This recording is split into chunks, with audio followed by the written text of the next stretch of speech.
কি বলো তো, ফুলকপি। আজকে আমরা ফুলকপির বাটি চচ্চড়ি করব, তোমরা দেখতে থাকো। এই দেখো, ফুলকপিটা কেটে ধুয়ে নিয়েছি। এটা এবার কড়াইতে দিয়ে দিলাম। ধনেপাতা ধুয়ে কুচিয়ে রেখেছি, এটা দিয়ে দেবো। কাঁচা লঙ্কা চিড়ে রেখেছি, দিয়ে দিলাম।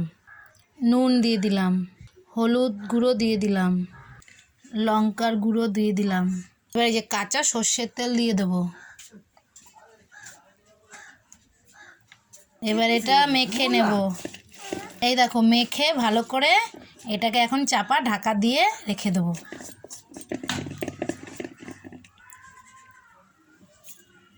গ্যাস ধরিয়ে দিয়েছি, এবার এটা বসিয়ে দেবো। তো এখন আগুনটা একদম সিমে করে আস্তে আস্তে এটা হবে।